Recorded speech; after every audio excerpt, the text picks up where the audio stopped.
So this brings us to the last part of the lecture on the Senate, and that is, and the Congress in general. But I want to start, finish off with talking about the practical implications of the filibuster, because this is like the really important part that sort of puts all this information together, everything that we've been talking about. Now remember, once again, in the United States Senate, in order for a bill to pass, in most cases, all you need, if you can actually vote on the bill, is 51 votes. You just need a simple majority, if you can go ahead and vote on the bill.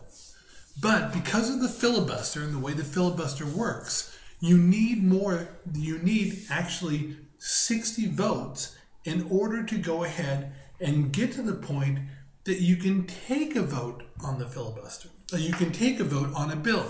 So if I have a bill that goes ahead and there are 59 people who support my bill, and there are 41 senators who oppose my bill. So let's say it's Phil's Corn Law. I have Phil's Corn Law once again. I go ahead and I know right now that I have 59 people who support my bill, 41 who oppose it. Is my bill ever going to pass? Well, no, it's not going to. Why? Well, first, if I go ahead and I say, I move that we start to vote on Phil's Corn Law, my bill. What's going to happen? The presiding officer is going to say, are there any objections? And somebody's going to stand up and say, I have an objection. And when they stand up, they start going, rah, rah, rah, rah, rah, rah, and they're going to start talking. They're going to start talking for as long as they want. They're just going to yak on. And there's nothing I can do to stop them, because once they have the floor, no one can interrupt them. Nobody can interrupt them. And here's the thing, that the other way I can stop a filibuster is I can go ahead and I can get 60 votes. If I can get 60 votes, well, then that would end debate. And then we can actually take the vote. But what if I can only get 59 votes? 59 people to support me ending the filibuster? Well, then I'm just screwed. I need 50 people. I need 60 people to go ahead and agree to end debate. So the way it works in the United States Senate is most major legislation requires 60 votes. You need 60 people who are on board, because that's how many people you need to go ahead and end debate so that you can take a vote on the bill. And again, you need 60 people to end the debate, but you only need 51 people to support the bill. But if you can't get a vote on the bill, it doesn't matter that you have 51 people who are going to support it. This is the way that it works in the United States Senate. It is a completely bizarre setup, but it's the way it works. Now, one of the things, remember I said at the beginning, one of the things that is sort of bad about, there are people who hate the Senate and love the Senate. And here's why. Because of this rule, this filibuster rule, in order to get something passed, what you really need to do is you have to compromise with a bunch of senators. You need to go ahead and you need to build a large coalition. You need to get 60 people who are on board with your legislation. And so usually that involves compromising here and compromising there and doing things sort of middle of the road, because you can't just you just can't ram a bill down the minority party's throat in the Senate unless you have 60 votes. If you have 60 votes and all your senators stick together, then the minority party is screwed. But if you have 59 votes or 58, anything less than 60, you're in deep trouble. You're in deep trouble, even in the majority party. It doesn't matter. Because as long as the minority party, if the minority party has 41 votes, they have 41 members and they all stick together, they can bring the Senate to a screeching halt on almost everything. Not everything. There are certain bills that you can't filibuster. There are certain bills that you're not allowed to do that on. But for the most part, they can do it a whole bunch. And so just because somebody has a majority in the United States Senate doesn't mean that they're running the place. It doesn't mean they can get done whatever they want to get done. In the House of Representatives, that's true. If you have a simple majority, if you have a majority, you have more members than the minority party, you can ram anything you want through the House of Representatives. Through the Senate, nah, because it's hard to end debate. Because in order to end debate, you need 60 votes. And again, you need 60 votes to end debate so that you can take the vote on the bill, but the bill itself only requires a simple majority. That's the bizarreness of the United States Senate. Now, once again, I realize this is complicated. It is complicated. It's kind of bizarre, and it might seem like I must not be you must be thinking I can't be understanding him correctly because what he's just explained is dumb. It would be a dumb way to run the Senate. That can't possibly be true. It is. That's the way it's run. So I want to finish up by talking about the formal leadership in the Senate, just like I did in the House. In the formal leadership in the Senate, there is somebody who's called the President of the Senate. This is and actually, technically, the President of the Senate is the Vice President of the United States. That's why the Vice President is kind of a unique position where the Vice President is both part of the executive branch as part of as the Vice President, clearly part of the executive branch, but as President of the Senate, it's also part of the legislative branch. But for the most part, Vice Presidents are considered to be part of the executive branch. So usually when the President of the Senate is doing something, it's usually ceremonial stuff. They aren't involved, Vice Presidents aren't involved in a day-to-day basis in what happens in the Senate. As a matter of fact, Lyndon Johnson was a former president in the 1960s, used to be the Senate Majority Leader. So he was the guy who was in charge in the Senate. And he was there for like 20 years. And after he became Vice President, he came back to the Senate and he wanted to sit down and eat with his old buddies. And they basically told him, hit the road, pal. You're no longer a senator. You're a Vice President. You're not welcome. And they basically told him, you need to go. And he did.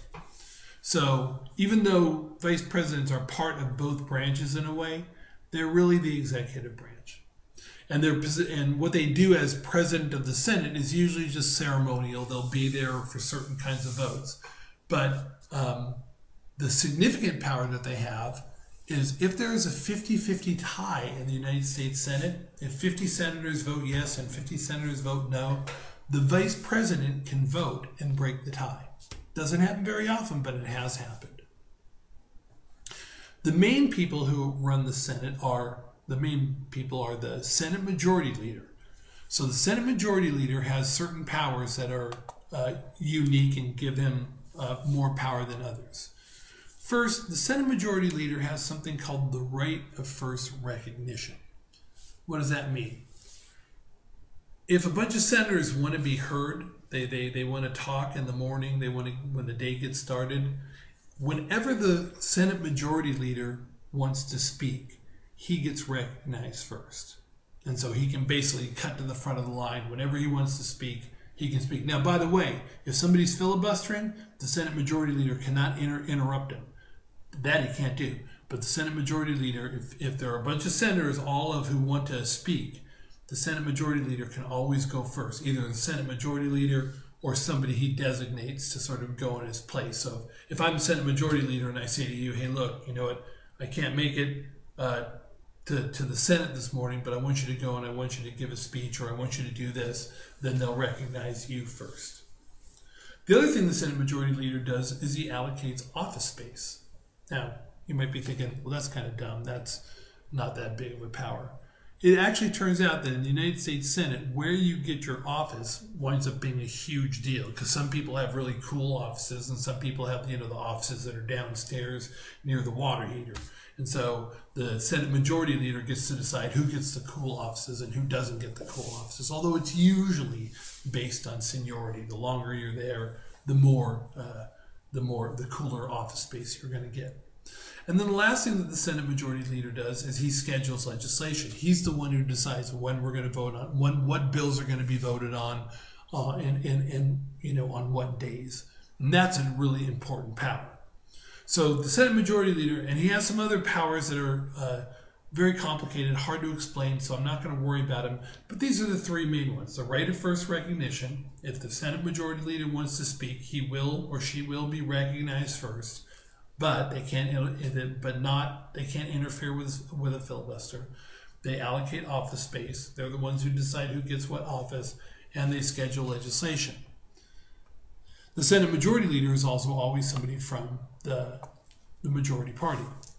The Senate Minority Leader is somebody from the majority party, so it's the leader of the minority party. The leader of the minority party and the Senate Minority Leader and the Senate Majority Leader work very closely with one another when they arrange things. And they have to do that because the Senate Majority Leader can't just ignore the Senate Minority Leader, because they have to work together, or else the Senate Minority Leader might just go ahead and have his people filibuster over and over again and just be a pain in the butt. So instead, what they do is they try and work out their conflicts ahead of time so that things can get done on the floor of the Senate. And the Senate Minority Leader also acts as the chief spokesman for the opposition party. So the Senate Majority Leader right now, well, the President of the Senate would be the Vice President. So technically, Joe Biden is the President of the Senate. The Senate Majority Leader is a guy named Harry Reid. He's a Democrat from Nevada. And again, the Democrats are in the majority, so that's why the Majority Leader is a Democrat.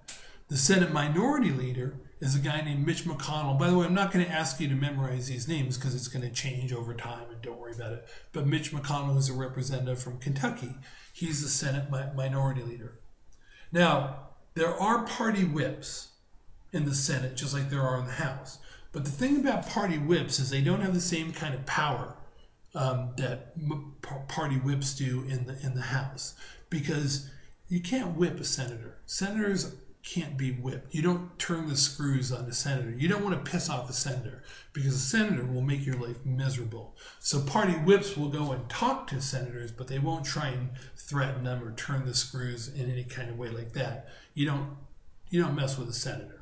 They have a lot of power. They can filibuster whenever they want, and if you piss them off, they can make life miserable for you. So party whips don't really do a lot of whipping in the Senate. And that finishes the discussion of Congress, and next we'll be going on to how a bill becomes a law. And Gus,